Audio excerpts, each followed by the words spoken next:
auditorio de La Náusea TV. Gracias por seguirnos en esta nueva emisión. El 5 de junio de 2015, en medio de uno de los periodos más convulsos en la historia reciente del país, y particularmente en la ciudad de Jalapa, Veracruz, un comando de 10 hombres armados con machetes, palos y demás instrumentos para lesionar, ingresan a la vivienda de la calle Herón Pérez, en las inmediaciones de la Unidad de Humanidades de la Universidad Veracruzana aquí en Jalapa, donde 8 estudiantes se encontraban reunidos. En esta mesa de análisis, compañero Gerardo Alarcón y un servidor, vamos a revisar este condenable evento y vamos a tratar de desentrañar algunas de las claves que van acompañando este cruento ataque. Gerardo, ¿qué nos puedes decir acerca de este evento? Bueno, la madrugada del 5 de junio de 2015, mientras los compañeros estaban ahí en una fiesta de cumpleaños, pues llegan este grupo, como bien lo mencionas, un grupo de hombres vestidos de civil con armas y otros instrumentos dañinos a agredir a los compañeros, ¿no? Este evento, pues no fue un evento fortuito de violencia, ¿no? Indiscriminada o arbitraria, ¿no? Esto pues responde a una serie de movilizaciones sociales que habían ocurrido aquí en el estado de Veracruz a partir de septiembre de 2014, que es cuando justamente inicia este proceso de protesta a nivel nacional, que significó pues a raíz de la desaparición forzada de los 43 estudiantes de Ayotzinapa. Si recordamos, en todo el país hubo una gran indignación por el caso, tanto porque no, el entonces gobierno de Enrique Peña Nieto no supo dar una explicación lógica a los eventos, y luego por la actitud que toma Jesús Murillo Caram ante la investigación y el montaje que posteriormente se hizo. Entonces, pues bueno, la indignación que hubo en el general en el ambiente estudiantil y principalmente en la unidad de humanidades de la Universidad Veracruzana, pues fue bastante, ¿no? Entonces, los compañeros empiezan a movilizar, ocurrieron procesos sumamente importantes e históricos en la Universidad Veracruzana, porque en esta ocasión no solamente Humanidades salió a protestar como usualmente lo hacía, sino que se suman otras facultades de la Universidad Veracruzana a este proceso. Entonces ya había momentos en los que estaba economía, estaba artes, estaba psicología, estaba medicina, incluso que medicina tenía muchos años de no participar activamente en un movimiento, derecho, con todo lo reaccionario que a veces puede llegar a ser ese tipo de espacios, ¿no? Entonces, significó un movimiento bastante amplio, pero en esa amplitud, en esa diversidad de actores que se suman, pues evidentemente hay prácticas, interpretaciones e ideologías que pueden chocar y confrontarse, ¿no? Y pues, sobre todo, pues eso pasó en el seno de humanidades, ¿no? Donde había sectores que, bueno, influidos por determinadas orientaciones políticas y conduciendo cierto tipo de prácticas, pues realizaban acciones en estos procesos de protesta que no eran bien vistas en ese momento, ¿no? Hoy en día, pues el papel de el motín o de la pinta o de romper y rayar, pues ha estado un poco más vigente, ¿no? A raíz del movimiento feminista que lo ha tomado también como bandera, ¿no? Pero en el contexto de 2014, pues que se realizaran este tipo de actos era un escándalo enorme, ¿no? Entonces, pues bueno, cuando ocurre este tipo de marchas, pues el enojo y la indignación de estos sectores era tal, pues que obviamente ese enojo tenía que cargarse sobre la institución del Estado, ¿no? Sobre lo que representaba el Estado mexicano y esa incapacidad de resolver el caso de la desaparición forzada. Entonces, pues en ese contexto, el gobierno del Estado de Veracruz inicia una serie de acosos y hostigamientos en contra del movimiento estudiantil, principalmente el de humanidades.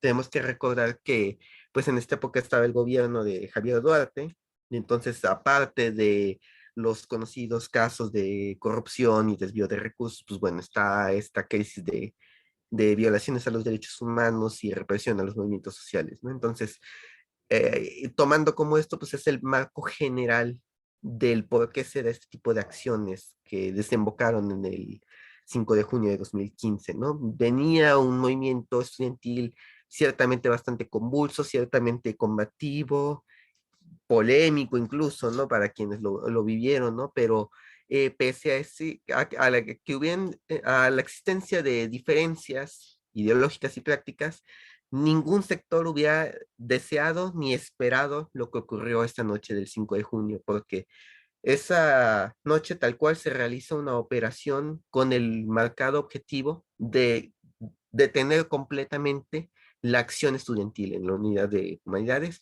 acción que lamentablemente pues lo logró. Con ese miedo, logró infundir miedo, logró hacer que muchos se sintieran amenazados, incluso que muchos huyeran del estado de Veracruz, ya que nada garantizaba su seguridad en ese entonces.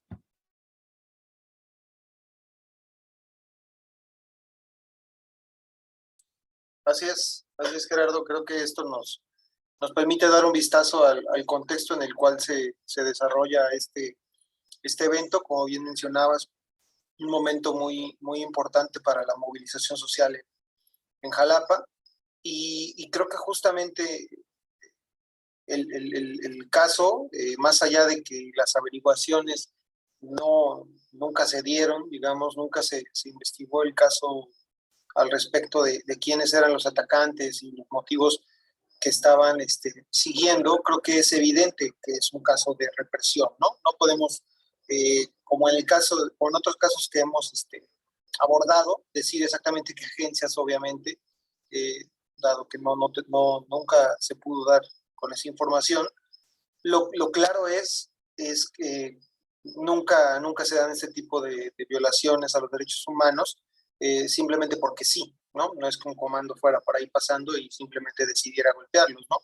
La forma en la que fue preparado este, este caso, eh, el ocupar, digamos, un entorno favorable para ellos, que era justamente atacar en la madrugada, en una zona poco transitada, en la cual les fue bastante fácil cerrar la calle para realizar esta operación, que según la información que se recabó con las víctimas, obviamente, en su momento, se habla solamente de 5 minutos de ataque.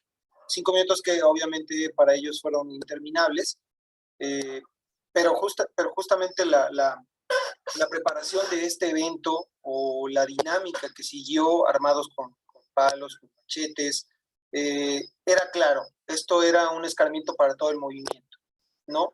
No fueron directamente con la intención de asesinar a los estudiantes, como pasaría en un caso similar en julio de ese mismo año con el caso de los compañeros asesinados en, la, en la delegación Narvarte allá en Ciudad de México, eh, pero la idea era meter miedo, ¿no? No solo a los atacados directamente, sino a todo el movimiento estudiantil.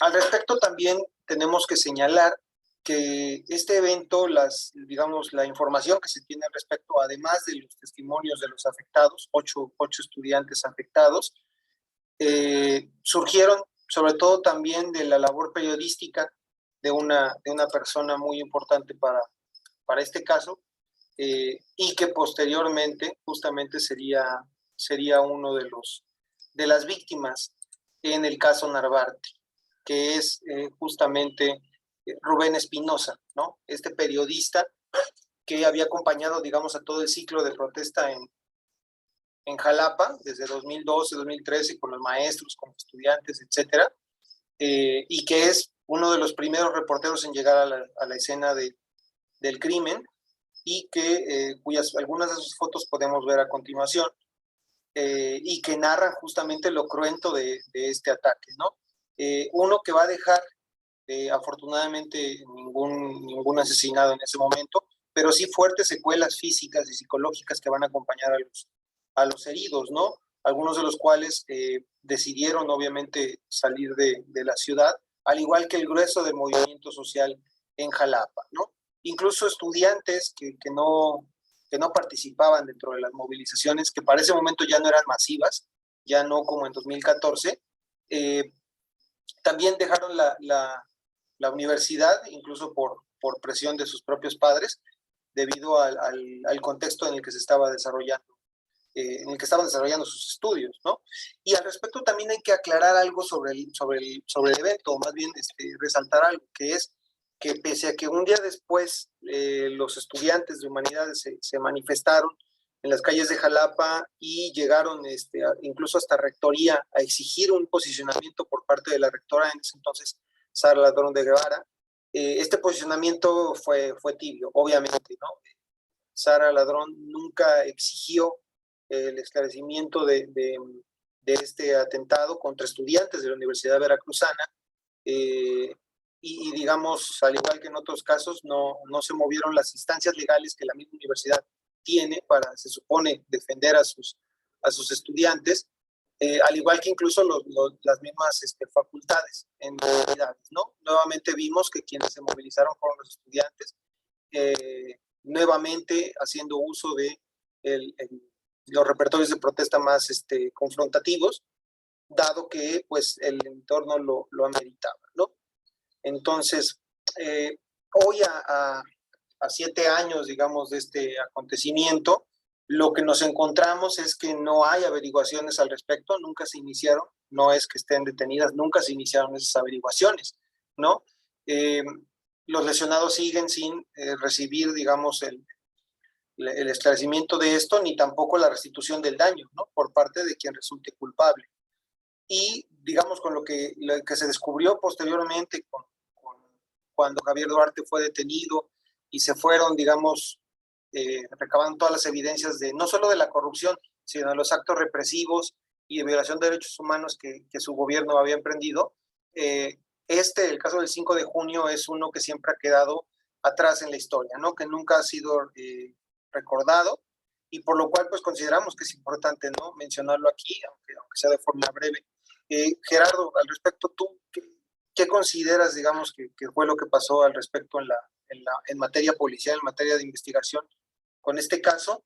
Y también, no solo en su momento, sino ahora, ¿no? Digamos, con la entrada del gobierno de la oposición de Morena, con Cuitláhuac, ¿por qué es que este caso no está siendo atendido, nunca lo fue, y que parece ser que va a quedar en la impunidad, como algunos otros en la historia de Veracruz?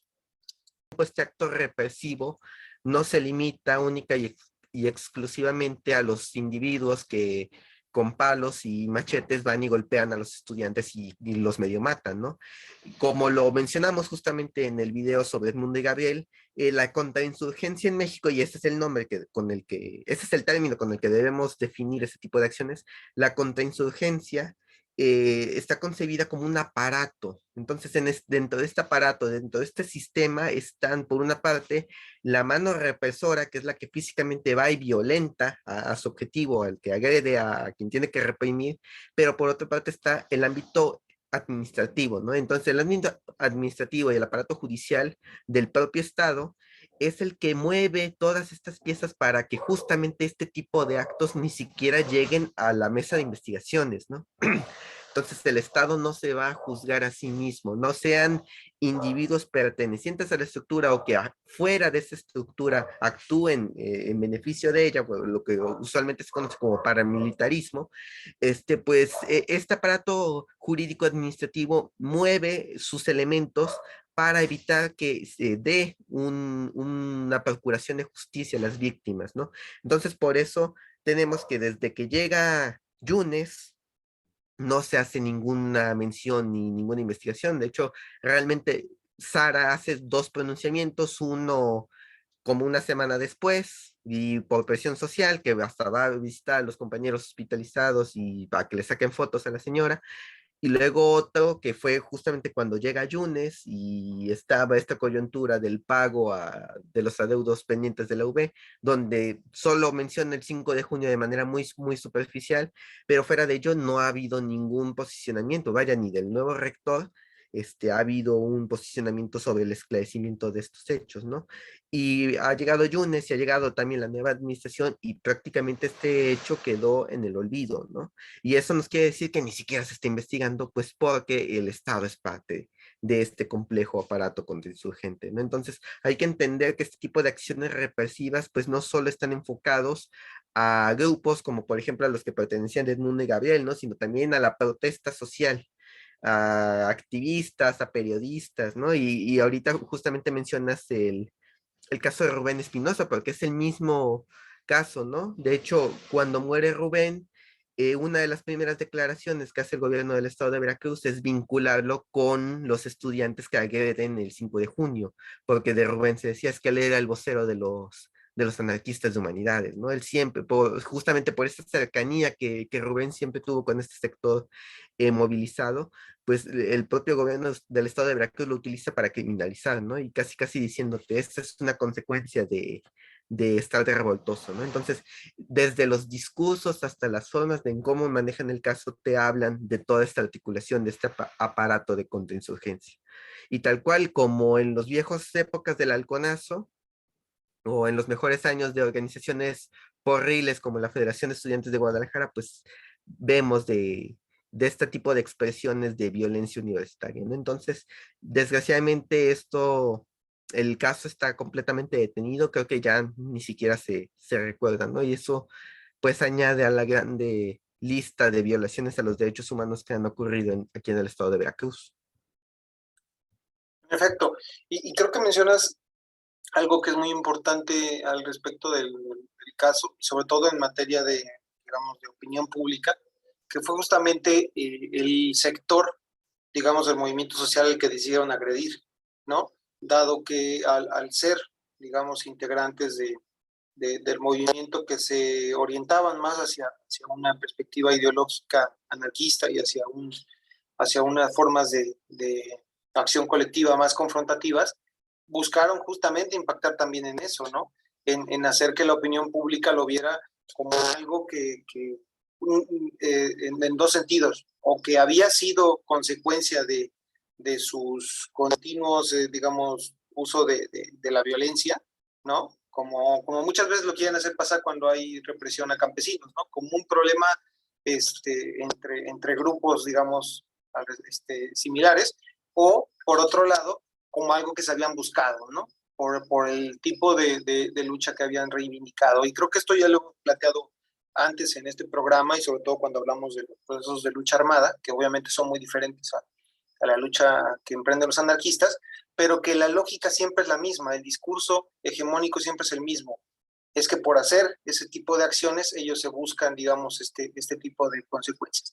Y creo que eso obviamente es una estrategia del Estado, pero tenemos que desaparecerla, digamos, en el análisis de los eventos, dado que más allá de la vía que los actores decidan para manifestar su descontento y para emprender su acción política, todos son, digamos, garantes de tener pues derechos humanos, ¿no? Y aquí lo que vemos es una violación flagrante de sus derechos humanos y con una hazaña que considero nunca se había visto con respecto al movimiento estudiantil, ¿no? Ya en 2012 habíamos tenido la represión de algunos estudiantes durante las manifestaciones contra Enrique Peña Nieto. En 2013 y en 2014 habíamos tenido la represión a maestros, ¿no? En 2013 el 15 de septiembre. Eh, en 2014 las represiones también por los movimientos, por las movilizaciones por el movimiento Ayotzinapa, pero la de 2015 es una acción que marca un antes y un después en el movimiento estudiantil en Jalapa, de tal manera que después de ese acontecimiento el movimiento estudiantil no ha vuelto a reivindicar, digamos, una lucha de esa forma o a tener los números que había tenido, ¿no? Últimamente el movimiento feminista, también estudiantil en Jalapa, ha sido quien ha llevado la batuta con respecto a las movilizaciones, pero de forma, digamos, amplia y generalizada, ya no se ha vuelto a ver después de 2015, ¿no? Y es muy importante entonces determinar que justamente hay alguien más atrás de esos golpeadores. Y la única clave que se tuvo al respecto fue una que descubrieron incluso los mismos estudiantes, ¿no? Que fue la vinculación de personajes infiltrados, ¿no? De las mismas agencias del Estado dentro de los compañeros que fueron reprimidos, ¿no? Y eso fue, digamos, pistas que los mismos estudiantes lograron recabar, ¿no? Porque la policía y las agencias de justicia en Veracruz nunca hicieron nada por el caso. Entonces, Gerardo, para terminar, ¿alguna consideración final al respecto de este lamentable evento? Pues mira, como lo hemos comentado en otros temas, pues aquí recalcar la necesidad de seguir manteniendo la memoria histórica, ¿no? Porque esto, por ser un hecho en su momento fue un escándalo nacional, que todo el mundo voltea a ver al estado de Veracruz de Duarte por la acción del 5 de junio, después por lo de Rubén, ¿no? Entonces eso con el tiempo se fue limitando más y más y más hacia la propia esfera local, ¿no? Entonces hay que mantener vivo este tipo de fechas porque pues al final de cuentas eran compañeros, algunos pues los conocíamos, yo en lo personal conozco a uno de ellos y eso le cambió la vida, ¿no? Es un evento que le cambió la vida y por ello mismo, pues, seguirlo teniendo presente y exigir el esclarecimiento, ¿no? Si es que realmente existe esta voluntad política de querer cambiar las cosas, pues realmente ahí lo tendrían que demostrar, ¿no? Pero pues parece ser que no es así, ¿no? Y como lo mencionas, el fantasma del 5 de junio, aunque nadie lo recuerde, sigue presente. Eso es algo paradójico, ¿no? Porque, como bien mencionas, después del 5 de junio, la protesta estudiantil en Jalapa desaparece completamente, ¿no? De esos, ponle tú, no eran grandes contingentes, pero máximo unos 50 personas. De esas 50 personas, ya únicamente veías 5. Y eran siempre los mismos 5, los mismos 10, los mismos 20, y se da una dispersión y se da una ruptura completamente del movimiento, ¿no? Entonces, incluso dentro de algunos considerados espacios tradicionales de lucha, pues algunos se desmantelan y otros completamente cambian su discurso para hacerlo más amigable con los cambios que pasaban a nivel gobierno, primero con Yunes y ahora con Cuitláhuac, ¿no? Entonces los espacios de lucha fueron desapareciendo, las iniciativas estudiantiles de resistencia fueron desapareciendo, y eso desgraciadamente ha ocurrido porque no hemos sabido combatir el fantasma del 5 de junio, ¿no? Entonces, una manera de combatir este fantasma es tenerlo presente, o sea, tenerlo presente en el sentido de conocer qué pasó y exigir porque no vuelva a pasar este tipo de acciones, ¿no? Y exigir eh, memoria y justicia. Excelente, Gerardo. Sí, no, es evidente. Bueno, en esta mesa, a diferencia de algunas otras, pues hemos abocado más a un análisis que nos cuesta obviamente por la inmediatez, ¿no? Del evento, porque no solo, digamos, lo analizamos, sino que nos tocó vivir, digamos, directamente eh, todo este entorno, por lo cual este programa funciona un poco más evocado justamente a esto, ¿no? A la memoria histórica, a recordar, a nombrar el evento y a tratar de mantenerlo en la memoria histórica del movimiento aquí en Jalapa, en Veracruz, y sobre todo también de mantenerlo en la historia, ¿no? Un caso más de la represión por parte de las dos diferentes instancias del gobierno mexicano, por lo cual, digamos, esa ha sido el objetivo de esta mesa de análisis. Le agradecemos mucho a nuestra audiencia.